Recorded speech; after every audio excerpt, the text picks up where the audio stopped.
하길 주님의 이름으로 축원합니다.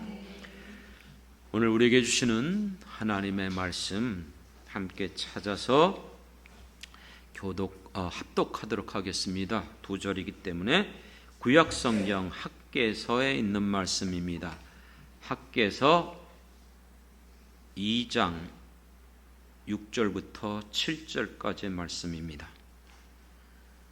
다 찾으신 줄 알고 한 목소리로 읽겠습니다. 만군의 여호와가 이같이 말하노라.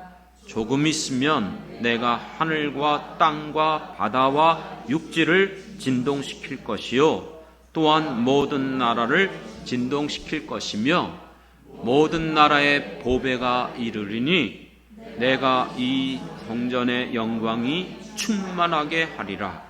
만군의 여호와의 말이니라. 아멘. 아멘. 한 군데 더 봅니다. 1장으로 넘어갑니다. 1장 14절의 말씀 한 목소리 다 같이 읽겠습니다. 시작. 여호와께서 스알디엘의 아들 유다 총독 스룹바벨의 마음과 여호사닥의 아들 대제사장 여호수아의 마음과 남은 모든 백성의 마음을 감동시키심에 그들이 와서 만군의 여호와 그들의 하나님의 전 공사를 하였으니. 아멘. 아멘. 하나님의 전 공사, 성전 공사, 성전을 재건하게 다시 시작했다 말씀입니다. 어떻게 해요? 마음을 감동시켰을 때에. 그러므로 오늘 말씀을 통해서 만국을 진동케 할 보배를 발견하는 여러분 되길 원합니다. 그렇게 될 때에 오늘 1장 14절의 말씀처럼 여러분의 마음이 감동되어지는, 개역 성경을 바꿨는데 저는 이걸 좋아하지 않아요. 개역 개정판은 바뀌었지만 개역 성경에서는 개역 성경에서 유일하게 딱 한 번 여기에서 이 단어가 나와요. 성경을 아무리 검색해도 이 단어는 학개서 1장 14절에만 딱 한 번 사용되어졌습니다. 어떻게 말씀하냐면 여호와께서 학개 선지자의 말씀을 통해서 전해 주셨습니다. 그럴 때에 유다 총독 스룹바벨의 마음과, 총독이죠, 정치인, 통치자, 지도자, 여호사닥의 아들 대제사장의 여호수아의 마음, 종교인, 지도자, 그리고 남은 모든 백성들의 마음, 모든 사람들의 마음을 어떻게 했다고 그랬냐면요, 흥분시키심에. 어떻게 하셨다고요? 흥분시켰다. 이 단어가 딱 한 번 개역성경에서는 여기에서 나오는 단어입니다. 오늘 이 시간 여러분들이 무엇으로 흥분되어질까? 나를 지금 흥분케 하는 것이 무엇인가? 그것을 붙잡을 수 있는 복된 시간 되길 주님의 이름으로 축원합니다. 사랑하는 성도 여러분, 여러분들은 지금 다 살아계시죠?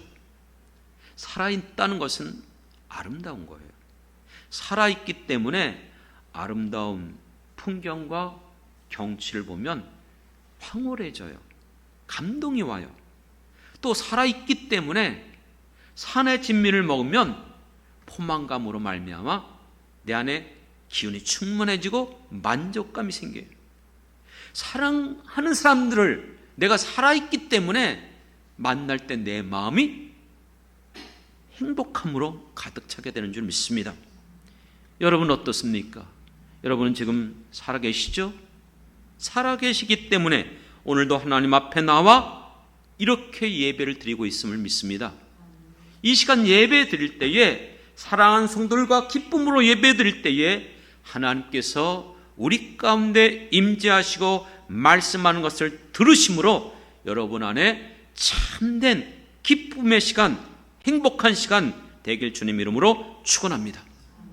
전도서 9장 4절에 보면, 그래서 죽은 사자보다 살아있는 개가 더 낫다는 거예요. 사자가 짐승의 왕이지만 죽으면 끝이에요. 개는 별별일 없죠. 힘없어요. 하지만 그래도 살아있는 개가 더 낫다는 것입니다. 왜 이런 말씀합니까? 여러분들은 살아있는 사람들인데 영적으로도 살아있는지, 내가 죽어가고 있는지 그것을 살펴볼 수 있는 영적인 안목이 있길 원합니다. 여러분, 영적으로 살아있는 사람들의 모습은 어떨까요? 살아있으면 희노애락을 느끼는 거예요. 영적으로 살아있는 사람은 그 안에 영적인 생명이 있기 때문에 여러분, 영적으로 느끼는 사람들이에요. 요한계시록 3장에 보면 아시아 7교회 중에서 4대 교회를 향해서 뭐라고 책망했죠? 교회예요. 그렇죠? 성도들 향해서 너희들은 살았다고 하지만 죽었다. 내가 영적으로 죽었는지를 어떻게 알죠? 하나님의 말씀을 들을 때의 반응을 보면 알 수 있어요. 하나님의 말씀은 어떤 말씀입니까? 히브리서 4장 12절 몇 주부터 계속 이 말씀 우리에게 연결시켜주고 있지 않습니까? 그 말씀은 살아있는 말씀이에요. 운동력 있는 말씀이에요. 맞죠? 그 말씀은 죽은 말씀이 아니에요. 생명의 말씀이기 때문에, 능력의 말씀이기 때문에 그 말씀을 들을 때에 살아있는 사람은 마음이 뜨거워지는 거예요. 소생케 되어지는 거예요. 그렇기 때문에 듣는 자들 속에서 그 하나님의 말씀을 통해서 하나님은 능력과 권능으로 역사하여 주실 줄 믿습니다. 비록 내가 먹을 것이 부족하고 가진 것이 별로 없고 세상에서 내가 인정받지 못한다고 할지라도 내 안에 약속하신 하나님의 말씀이 나에게 임하여 주시고 그 말씀을 내가 붙잡게 되어지면 그 사람은요, 어떤 상황 속에서도 낙심하거나 절망하거나 포기하지 않고 끝까지 믿음으로 살아가는 사람이 바로 살아있는 영의 사람들인 줄 믿습니다. 하지만 영적으로 죽은 사람은요, 그 말씀을 들을 때에 깨닫지 못해요. 받지 못해요. 오히려 먼저도 얘기했던 것처럼 거역하고 불순종하고 마음이 완악해지고 강팍해진다 그랬어요. 그렇기 때문에 이와 같은 사람들 하나님의 은혜 가운데 들어가지 못하는 거예요. 사랑하는 성도 여러분, 오늘 말씀을 시작하면서 1장 14절에 선지자가 그 백성들에게 하나님의 말을 전했을 때에 그들이 하나님의 말씀을 듣고 어떻게 됐다고 그랬습니까? 감동되어졌다 했지만 흥분시켰다 그랬습니다. 여러분, 성경은 이렇게 기록되어 있지만 과연 지금 이들이 정말 하나님의 말씀을 받을 때에 감동되어지고 흥분할 수 있는 상황이었을까요? 지금 이들이 겪고 있는 상황이 어떤 상황입니까? 지금 이 학계서는 포로 귀환 이후에 쓰여진 성경입니다. 이들이 바벨론에게 멸망당하고 포로로 끌려가서 70년 동안 타국 땅에서 모든 걸 잃어버리고 고통 가운데 그들은 살아가고 있었어요. 그렇기 때문에 그들이 낙심과 절망 속에서 이 나라를 잃어버리고 모든 걸 잃어버린 이 모든 것을 회복한다는 것은 불가능한 일이었어요. 자기의 힘으로 자력으로 결코 이룰 수 없는 것이었어요. 하지만 하나님이 에레미야 선지자를 통해서 약속했던 것처럼 때가 되면 그들을 하나님께서 고레스의 그 이방 왕의 마음을 감동시킴으로 그들을 포로 가운데 귀환시켜 주신 줄 믿습니다. 그렇기 때문에 그들이 고국 땅에 돌아왔을 때에 그들은 시편 126편에서 말씀하는 것처럼 꿈꾸는 것과 같았다. 이게 꿈 아니야? 이거 정말 맞아? 이게 어떻게 지금 우리 생애 가운데 이런 일이 일어났지?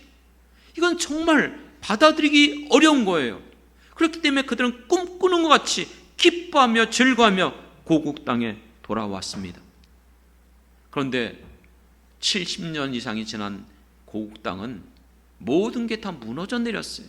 집이고 전토고 남아있는 게 없어요. 이 같은 상황 속에서 이들이 돌아왔지만 먹고 살아야 되잖아요. 하지만 하나님이 그들에게 첫 번째 명령했던 것은 무엇이었죠? 다른 것보다 먼저 성전을 재건하라는 거예요. 이 모든 무너진 것들 중에서 먼저 하나님의 성전을 다시 건축하라는 거예요. 그래서 그 명령대로 이들은 열심히 성전을 재건했습니다. 그런데 너무나 힘든 거예요. 여러분, 성전 짓는 게 결코 쉽지 않잖아요. 이들이 기억하고 있는 솔로몬의 성전, 그 영광스러운 금은 보석, 존귀한 모든 걸로 꾸몄던 그 성전이 자기들이 가지고 있는 게 뭐가 있어요? 아무것도 없어요. 그리고 그것만이 아니라 지금 어떻게 돼요? 내가 걸 집이 필요하잖아요. 내가 지금 곡식을 심어야 될 땅을, 밭을 개간해야 되잖아요.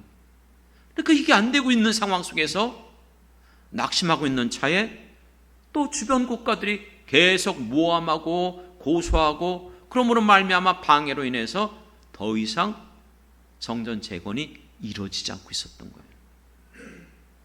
그 상황 속에서 바로 하나님은 학개 선지자들을 그들에게 보낸 것입니다. 이 학개 선지자가 와서 먼저 그들에게 말한 게 뭐예요? 다시 성전을 어떻게 하라? 건축하라, 재건하라, 이렇게 말씀했어요. 그러면서 1장 4절에 보면은 지금 이 땅에 이 성전이 황무케 되어져 있는데, 황폐되어서 모든 게 다 무너졌는데, 너희는 이때에 반복한, 반듯한, 깨끗한 이런 말이에요. 그런 집에 거주하는 게 옳으냐? 내가 너희들에게 먼저 성전을 지으라고 명했는데 너희들은 형편이 여의치 못하다고, 내가 먼저 안정되고 내 집이 먼저 세워지고 내가 힘이 있고 내가 모든 것들을 얻게 되면 그때 가서 내가 지어야지. 너희들은 그렇게 생각했는지 모르지만 하나님은 그걸 원하시지 않았어요. 그렇기 때문에 너희들은 그게 합리적이고 그게 지혜롭다고 생각했는지 모르지만 1장 5절에 이제 만군의 여호와가 이같이 말하노라. 너희는 너희의 행위를 살펴보라. 지금까지 너희가 행한 것들 살펴봐라. 6절에서 이렇게 말해요. 너희가 그렇기 때문에 먼저 먹고 살기 위해서 많은 것들을 뿌렸다 할지라도, 그렇게 많이 애쓰고 수고하고 밤낮 자지 않고 고생하고 힘썼는데, 땀을 흘렸는데 얼마나 많이 거뒀느냐? 얼마나 너희가 풀을 축적했느냐? 너희가 많이 뿌렸다 할지라도 수확이 적었고, 먹었다 할지라도 여전히 배부르지 못하고 흡족하지 못하고, 이 모든 것들 마치 구멍 뚫려진 그 전대에 넣는 것과 같다. 없어지는 거예요. 하나님, 제가 지금 100만 원밖에 없어요. 내가 좀 더 좋은 직장 가서 300만 원, 400만 원 벌면은 그때 더 주님을 위해서 살겠습니다. 더 많이 헌신하겠습니다. 예전에 제가 아는 분이 그렇게 얘기했어요. 그런데 여러분 아시잖아요. 100만 원 벌 때, 200만 원, 300만 원 벌 때에 100만 원 벌 때처럼 나가요? 더 나가는 게 더 많아져요. 그렇죠? 그러니까 100만 원 벌 때보다 300만 원 벌 때가 더 많이 봉사하고 더 하나님 앞에 못하는 거예요. 여전히 구멍 뚫린 전대처럼 계속해서 옛날에 작은 차, 낡은 중고차를 쓸 때는 나가는 그 운영비가 별로 많지 않았어요. 그런데 큰 차를 쓰고 새 차를 할부금에다가 보험료에다가 모든 게 더 나가요. 안 그렇습니까? 조그만 빌라에서 살 때는 괜찮은데 맨션 아파트 30평 이상으로 가니까 관리비고 뭐고 나가는 게 더 많아요. 그리고 애들은 점점 커져가요. 그러니까 교육비가 이게 장난이 아니에요. 그러니까 지금 우리에게 있어서 지금 이들이 하고 있는 것처럼 내가 많은 것들을 얻기 위해서 고생하고 수고하고 애썼는데 결과 어떻게 됐느냐 이거예요. 9절에서 이렇게 말합니다. 너희가 많은 것을 바랐으나 도리어 적었다는 거예요. 너희가 그 모든 것을 너희 집으로 가져갔으나 채우지 못했다는 거예요. 왜요? 놀랍게도 이렇게 말해요. 내가 불어버렸느니라. 누가요? 하나님께서 불어버렸다는 거예요. 이런 하나님 어디 있어요, 여러분? 이해할 수 없잖아요. 그렇기 때문에 나 만군의 여호와가 말하노라. 여기에다 이 일을 달면 안 돼. 이건 누구의 말이에요? 하나님의 말씀이에요. 왜 이게 이렇게 하셨는가? 내 집, 하나님의 집은 황폐케 되었는데 너희는 각각 자기 집을 짓기 위해 빨랐다는 거예요. 그렇기 때문에 10절 내가 하늘의 이슬을 그쳤고 땅의 산물을 그치게 했고 11절 이 땅에 심은 모든 곡물들, 곡식들 어떻게 했다? 한재를 들게 했다는 거예요. 그러니까 하나님이 걷지 못하게 했다는 거예요. 얻지 못하게 했다는 거예요. 근데요, 이 말을 들으면 여러분 기뻐요? 아니 내가 정말 이렇게 열심히 수고하고 애썼는데 정말 내가 어떻게든지 내 마음은 하나님 이렇게 함으로 내가 더 주님을 위해서 봉사할게요. 이렇게 함으로 더 주님의 교회를 섬길게요. 내 이런 마음이었어요. 내 중심이에요. 그런데 어떻게 이렇게 불어버리십니까? 어떻게 무참하게 꺾어버리십니까? 이런 말을 들었던 것이 바로 지금 이 상황이에요. 이 말을 들었을 때에 14절에 그들의 마음이 어떻게 됐다? 흥분되어졌다. 감동되어졌다. 정말 그럴까요? 요즘 묵상하는 것 우리가 바꿨죠? 성서윤희원에서 나오는 매일 성경으로 묵상하고 있어요. 15일인가요? 에레미야 5장의 말씀을 묵상하게 하더라고요. 5장 1절부터 말씀을 보니까는 하나님께서 그렇게 말씀하고 있어요. 그들은 하나님을 안다, 하나님을 섬기겠다고 맹세하였지만 말은 그렇겠지만 그렇게 안 산다는 거예요. 아무리 진리의 말씀을 전해도 받지 않는다는 거예요. 얼굴이 바위처럼 굳게 되어져서 말씀을 들어도 안 돌아온다는 거예요. 그리고 그들은 누구보다 나는 하나님 법을 잘 알아. 누구보다도 하나님 말씀에 대해서 내가 잘 기억하고 있어.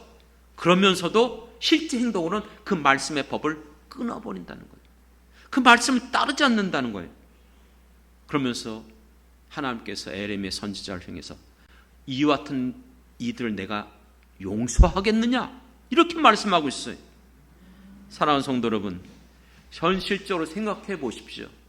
여러분, 우리의 모든 상황 속에서 이렇게 열악한 환경, 여러 가지 어려운 상황 속에 빠졌을 때에 학계 선지자를 통해서 1장 이런 말씀을 들으면 기분이 좋아요? 정말 감사함이 생겨요? 아니잖아요. 오히려 여러분 내 마음에 원망 불평이 일어날 거예요. 하나님 어떻게 나를 이렇게 대할 수 있습니까? 하나님 내가 얼마나 이것 때문에 고생하고 수고하고 있는 거 아시잖아요. 내가 이걸 위해서 그렇게 기도하고 구하고 있는데 어떻게 이럴 수 있습니까? 정말 우리의 입장을 알고 계시는 겁니까? 하나님 내 상황을 알고 있습니까? 학계 선지자, 당신이 정말 내가 겪고 있는 이것을 겪어봤어? 지금 내 상황이 어떤데? 이런 상황에 빠질 수밖에 없는 거예요. 그런데 하나님이 여러분 뭐가 부족해서 이렇게 힘들고 어렵고 가진 게 별거 남아있지도 않은 이들에게 성전을 먼저 재건하라고 했을까요? 이유가 있어요. 왜 이스라엘 백성들이 나라를 잃어버렸죠? 바벨론에게 포로로 끌려갔죠? 그들은 하나님과 언약 백성이었어요. 내가 너희의 하나님이 되고 너희는 내 백성이 되라. 그러므로 너희가 내 명령대로, 규례대로, 율법대로 지키고 순종하면 언제나 내가 너희들을 책임져 줄 것이다. 너희들을 보호해 줄 것이다. 나가도 복을 받고 돌아와도 복을 받게 할 것이고 모든 민족 가운데 뛰어나게 할 것이다. 그래서 실제 그렇게 해주셨어요. 하지만 반대로 불순종하면, 듣지 않으면 조롱거리가 될 것이다. 오히려 저주를 받을 것이다. 근데도 그들은 돌아오지 않았어요. 받지 않았어요. 그래서 구약 성경에서 보면 수없이 계속해서 누굴 보냅니까? 선지자들 보내는 거예요. 그 이유가 뭐죠? 돌아오라는 거죠.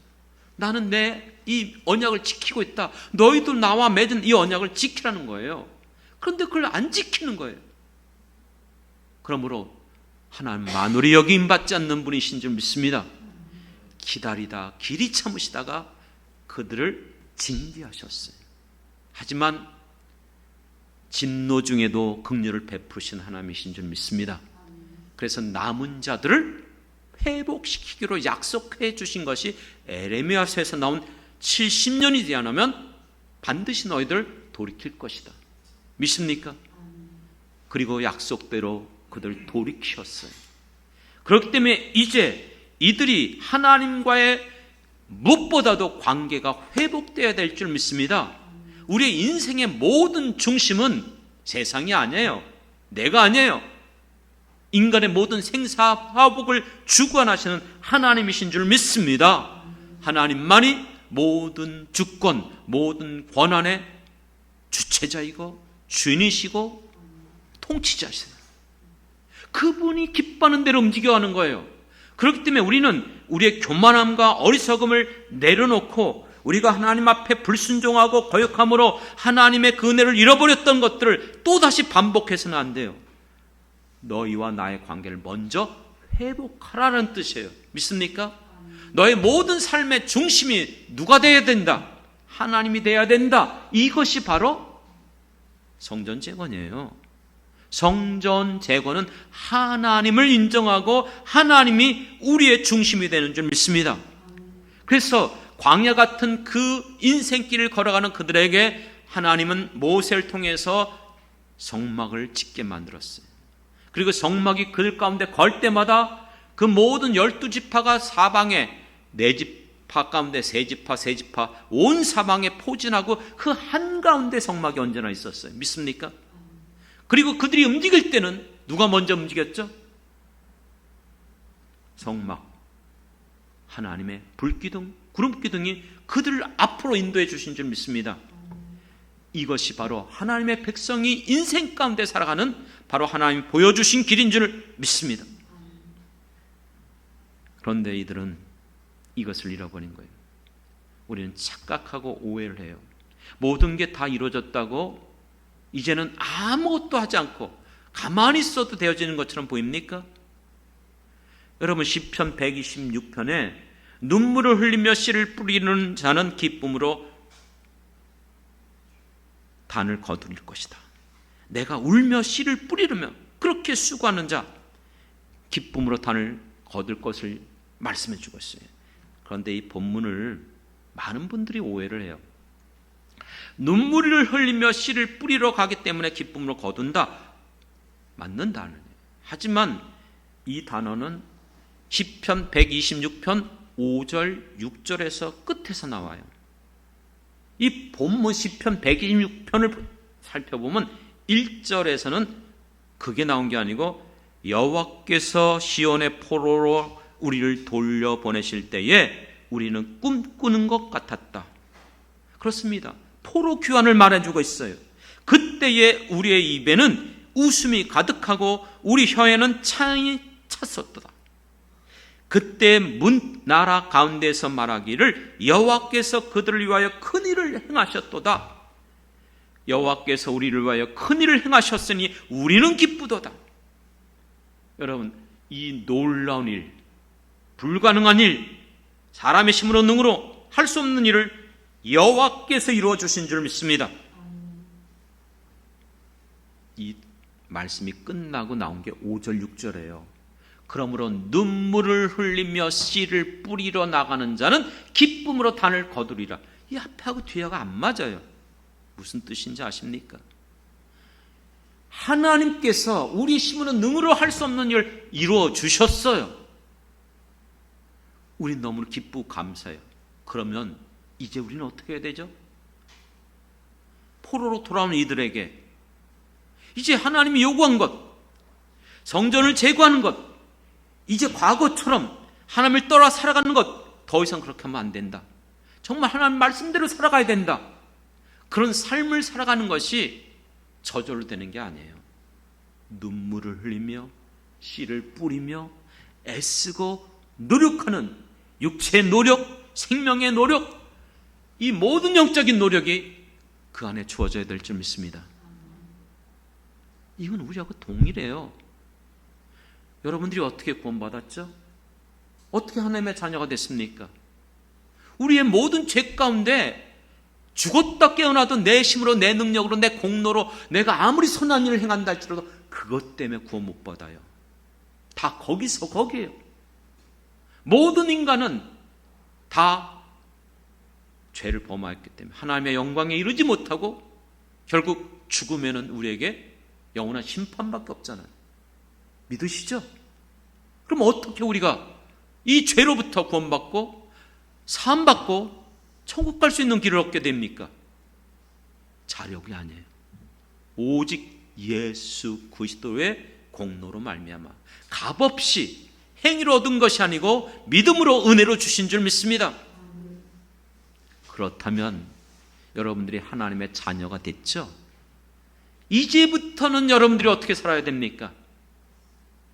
우리 주님께서 요구하시는 대로, 내게 말씀하시는 대로 예수님을 따라 제자로서 하나님의 백성으로 그 길을 걸어가야 될 줄 믿습니다.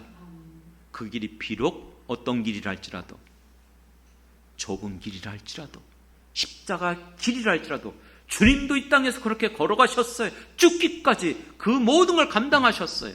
그러므로 우리도 예수를 믿고 하나님의 자녀가 됐다면 이제부터는 주님을 위하여 그 십자가의 길을, 그 고난의 길을, 좁은 길을 즐거이 십자가를 지고 가는 것이 바로 예수를 믿는 우리들인 줄 믿습니다. 이럴 때 여러분 마음이 어떻게 돼야 정성입니까? 잘못 믿었네. 이럴 줄 알았으면 나 안 믿을걸. 괜히 예수 믿었다가 코 깨었네. 이건 이럴 수도 없고 저럴 수도 없고. 아니요. 예수님을 생각하면서 너무나 내 같은 연약하고 부족한 나를 불러주신 게 얼마나 감사하고 기쁨, 나를 충성되이 여겨서 이런 직분도 주셨고 사명을 주셨는데 내 생애 가운데 그래 내가 정말로 썩을 것으로 해서 살지 않고 썩지 않을 것으로 해서 내가 살아갈 거야 그러면서 기뻐하면서 이 길을 걸어가는 것이 정상 아닙니까? 그렇기 때문에 그런 말씀을 들을 때에 내 마음이 흥분케 되는 역사가 일어나는 거예요. 그런데 대부분 사람들은 그렇지 않아요. 우리의 심성이 강팍해지고 완악해져서 조금만 내 마음에 듣지 않고 내 상황과 다르고 내가 바라고 원하는 것과 다른 것들이 주어지면 그게 원래 인간이에요. 그렇죠? 하나님께서 이스라엘 백성들 뭐라고 말했어요? 너희는 처음 애굽에서 나올 때부터 지금까지 목이 곧은 백성이었다는 거예요. 조금만 힘들고 배고프고 목 말라하고 피곤하면 항상 하나님 앞에 원망하고 불평하고 하나님을 대적하고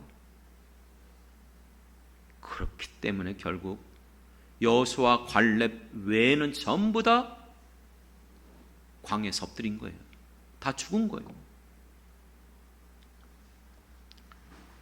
사랑하는 성도 여러분, 이들에게 이제 그 말씀을 듣고 그들의 마음이 흥분케 되어져서 성전을 재건하게 되었습니다. 성전을 재건하는 그들에게 바로 하나님께서 약속한 것이 학개서 2장입니다. 학개서 2장 15절에 가보면 이렇게 하나님 말씀합니다. 너희가 오늘부터 이전에 이 성전의 이 재건을 할 때 노이기 전과 노이기 이후를 살펴봐라. 1장에서 말했던 것처럼 너희들은 너희 집이 빨랐다는 거예요. 너희가 많은 곡식을 심었고 많은 것을 얻고자 원했지만 16절에 보면 2장 16절 그때 20고루 곡식 더미에 이른즉 10고루 뿐이었다. 포도즙 틀에 50고루를 기른즉 오히려 얻어보니까는 20고루였다. 10마지기 50마지기 했는데 거둔 건 20밖에 안 돼요. 반도 안 돼요. 얻은 게 뭐가 있느냐 이거예요. 왜요? 또다시 17절에 그렇게 말합니다. 내가 곡식을 마르게 했고 재앙과 깐부기를 또 우박을 쳤고 이 모든 것들을 내가 너렇게 했다는 거예요. 그러므로 지금까지 너희들이 얻지 못했다는 거예요. 하지만 보십시오. 19절에 그러나 마지막 부분을 보십시오. 그러나 오늘부터는 내가 너희에게 어떡하리라? 복을 주리라. 할렐루야. 할렐루야.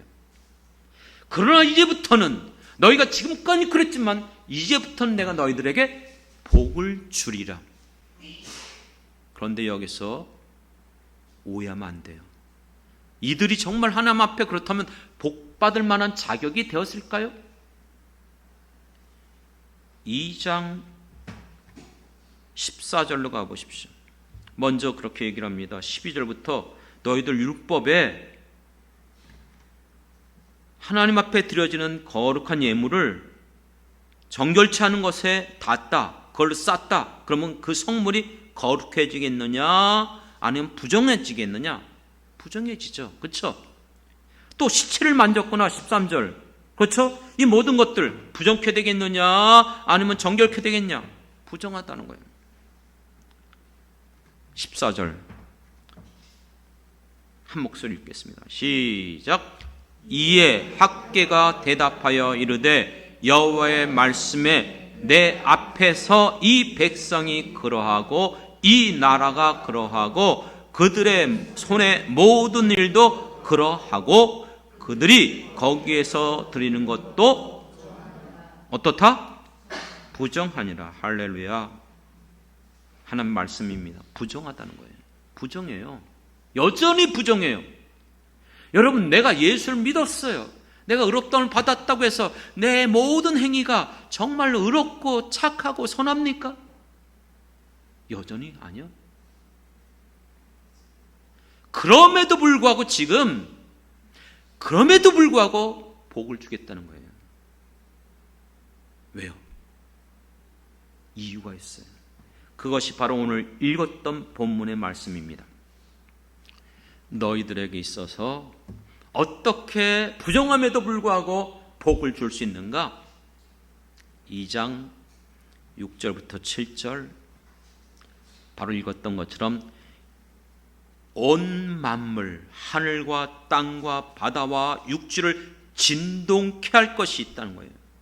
그 진동케 할 것이 모든 나라의 보배인 줄 믿습니다. 이 보배가 어디에 이르게 될 것입니까? 너희들이 재건한 이 성전에 임하리라. 할렐루야. 이 보배가 뭘까요? 만국을 진동케 할 진정한 보배. 성전을 재건했기 때문에 그 성전의 영광일까요? 재건된 성전은요, 솔로몬 성전과 비교하면 작고 보잘것없고 초라한 성전이에요. 저희가 지금 예배드리는 이 예배 장소 깨끗하고 아름다워 보이지만 저희보다 몇십 배, 몇백 배 뛰어난 교회들, 멋지고 아름답고 웅장하고 뛰어난 건물들 많아요.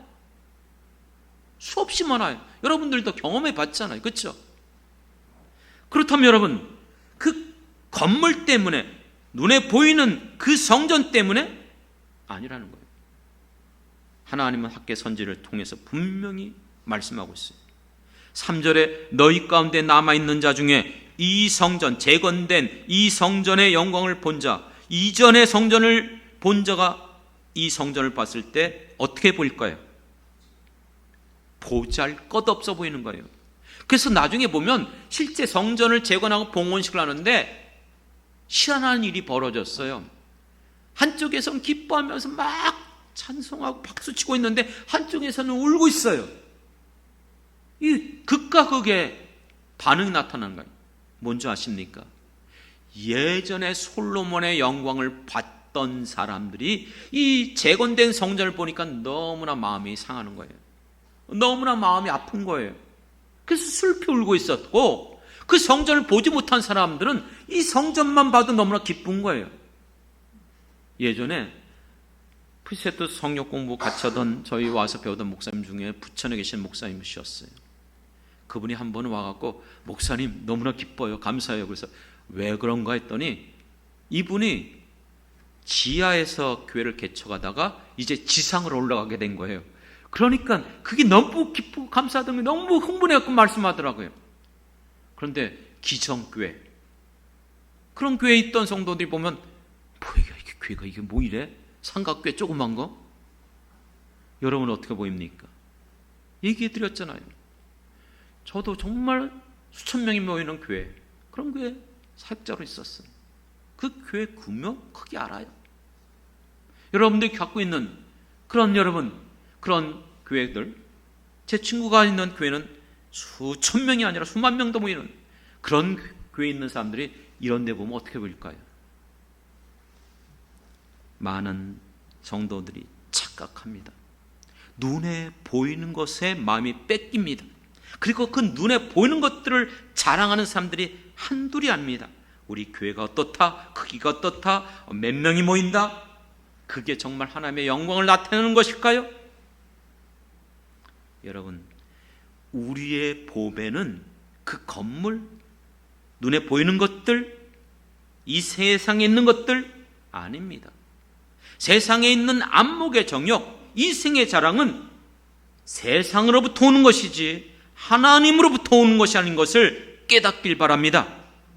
그렇기 때문에 하나님은 학개 선지자를 통해서 9절에 분명하게 말한 거예요. 이 성전의 나중 영광이 이전 솔로몬의 영광보다 어떻게 될 것이다. 크리라. 믿습니까? 재건된 볼품없고 작은 성전이지만 그 성전의 영광이 솔로몬의 그 성전보다 더 영광스럽다는 거예요. 이유가 뭐죠? 중요한 건 건물이 아니었어요. 만국을 진동케 할 보배가 그 안에 임하게 될 때. 할렐루야. 우리의 보배는 이 세상에 있는 것이 아니에요. 만국을 진동케 할 보배가 과연 무엇일까요? 이것은 마지막 학개서 결론이 23장에 보면 만군의 여호와가 말하노라 스알디엘 아들 내 종 스룹바벨아 여호와가 말하노라 그날에 내가 너를 세우고 너를 인장으로 삼으리니 도장 찍었어. 이유가 뭐예요? 내가 너를 택하였다. 할렐루야. 할렐루야. 그러므로 여러분 이 말씀이 뭘까요? 스룹바벨이 누군지 아십니까? 총독이요. 맞아요. 하지만 마태복음 1장에 가보면 등장하는 인물이에요. 예수님의 조상 중에 바로 인물이 스룹바벨이에요. 그를 통해서 하나님께서 누굴 보내주기로 약속하는 것이죠? 메시아, 예수 그리스도. 그렇기 때문에 이 보배는 이 땅에 임할 하나님이신 예수 그리스도인 줄 믿습니다. 그렇기 때문에 우리에게 있어서 진정한 보배는 건물이 아니에요. 세상에 있는 것들 아니에요. 오직 만왕의 왕이 되시며 우리를 모든 죄에서 구원하실 예수 그리스도인 줄 믿습니다. 그렇기 때문에 예수님을 만난 사람들은 이 세상 어떤 것보다도 존귀하고 보배스럽고 영광스러운 분이 예수님인 것을 믿고 고백하는 사람들이에요. 그래서 우리가 그렇게 찬양하는 거예요. 주 예수보다도 귀한 것은 없네. 이 세상 부귀영화 그 어떤 것보다도 가장 보배롭고 존귀한 것이 우리 주 예수님인 줄 믿습니다. 이 보배를 누가 가졌어요? 이 보배를 누가 발견했습니까? 베드로 사도는 베드로후서 1장에서 이 보배로운 믿음을 가진 자들, 나와 동일한 예수를 믿는 너희들, 예수를 믿은 성도들이 가지고 있는 그 믿음이 보배로운 믿음인 줄 믿습니다. 이 믿음을 가진 사람들에게는 보배로운 약속을 하신 거예요. 다 베드로후서 1장에서 나온 말씀입니다. 그 보배로운 약속대로 믿는 우리들에게 생명과 경건에 속한 모든 것을 주셨고 신의 성품에 참여하게 된 줄 믿습니다. 그렇기 때문에 사도 바울은 고린도후서 4장 7절에서 이 보배를 우리 질그릇에 가졌다는 거예요. 할렐루야. 우리는 질그릇에 불과해요. 하지만 이 질그릇 안에 보배가 있을 때에, 예수를 믿는 우리들 안에만 있는 이 보배 되신 예수 그리스도, 그러므로 이는 힘이 큰 능력이 우리에게 있지 않고 누구에게 있어요? 하나님께 있음을 믿습니다. 이 예수를 믿는 우리들에게 이 보배로 말미암아 이 땅에 살아가면서 사방에 우겨싸임을 당하고 거꾸로 틈을 당하고 무명한 자 같고 가난한 자 같지만 넘어지지 않고 자빠지지 않고 오히려 다른 사람들을 부유케 하며 존귀한 자로 살아가게 될 줄 믿습니다.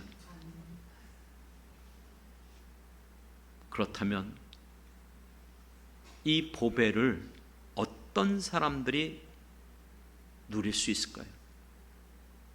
그게 1장에서 보여준 말씀이에요. 하나님의 말씀이 선포될 때에 그 말씀을 듣는 성도들 가운데 마음이 흥분되는 사람, 감동이 일어나는 사람.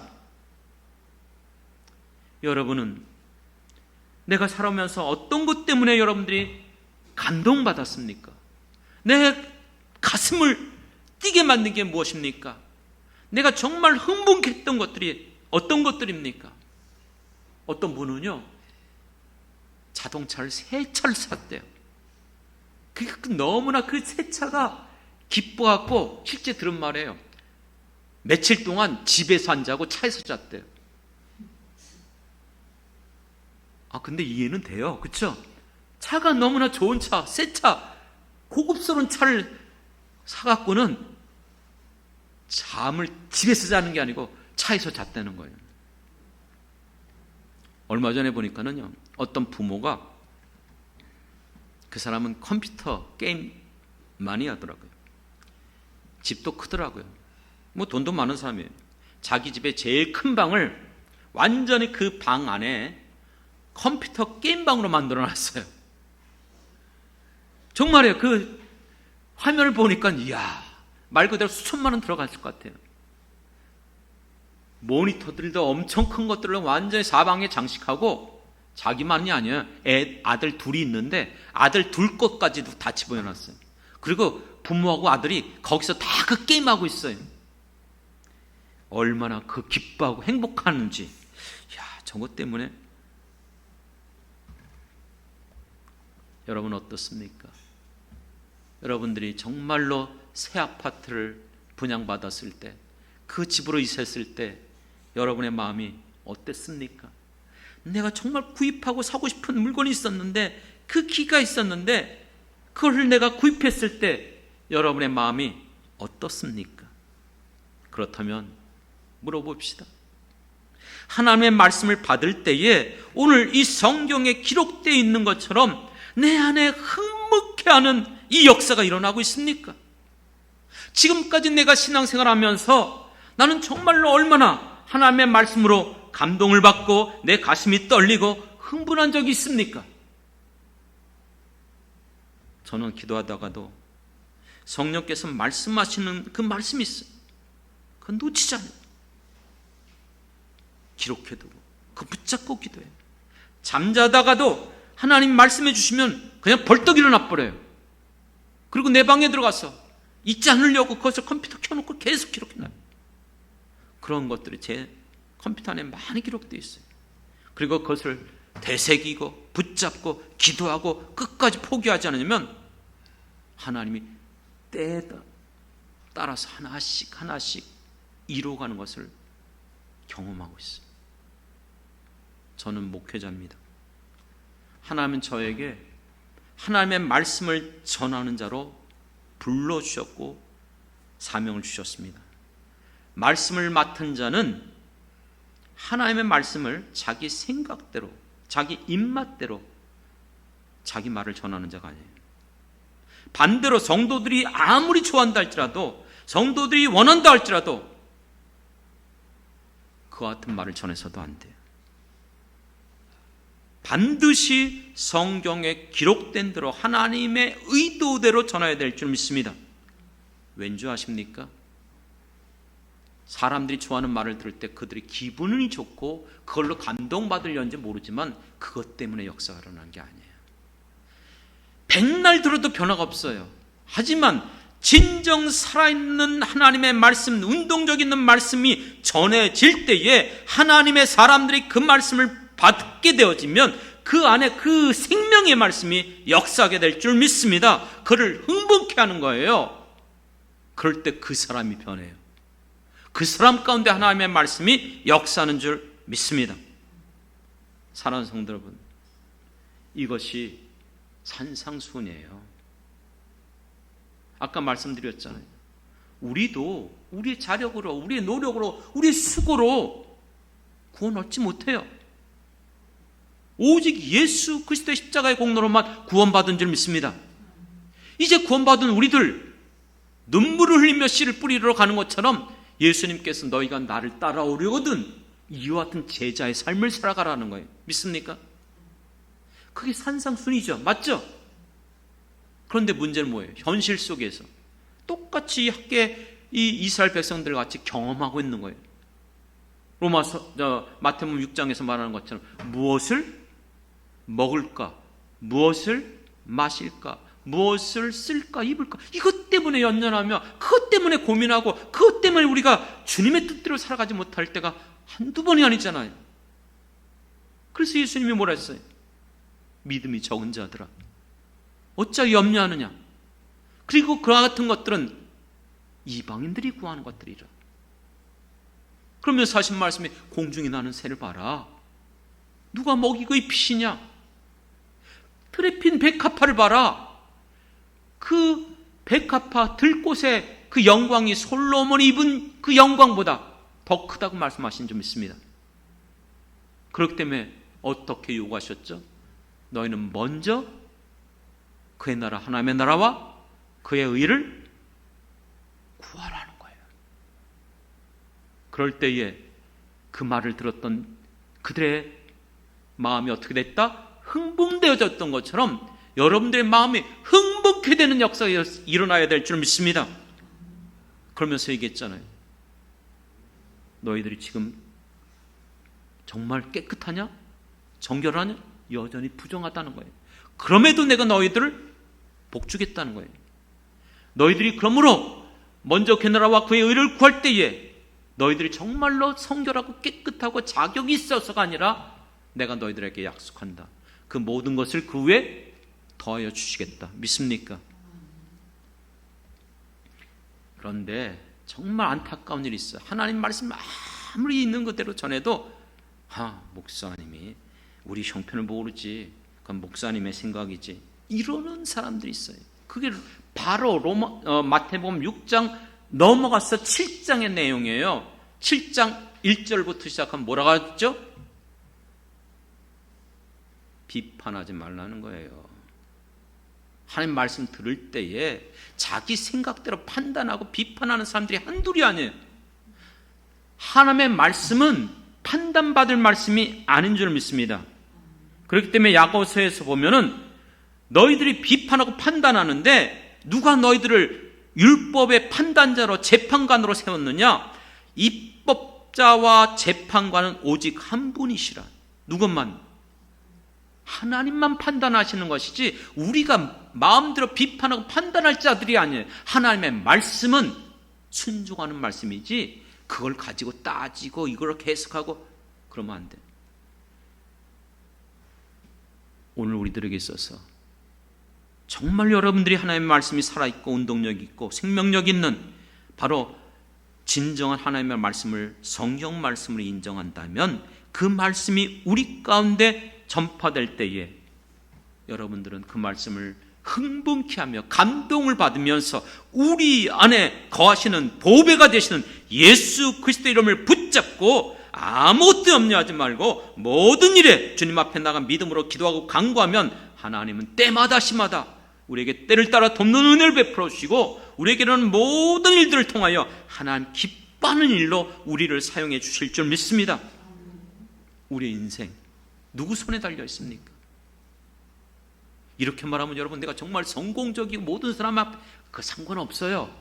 이름 없어도 괜찮고 미약해도 상관없어요. 하나님이 기뻐하는 삶을 걸어가면 그것이 우리에게 감사요, 그것이 우리의 바로 생의 목적인 줄 믿습니다. 주님이 나를 부르시고 그 앞에 섰을 때 너 몇 명 교회했어? 너 어떤 일을 했어? 이거 안 봐요. 걱정하지 마세요. 나를 부르신 그 뜻대로 하나님 앞에서 내가 조금이라도 쓰임받을 수 있다면 그것이 내 행복이요 기쁨인 것을 깨닫고 여러분의 생애 가운데 주님과 함께 끝까지 이 길을 걸어갈 수 있는 우리 모든 성도들이 되기를 주님의 이름으로 축원합니다.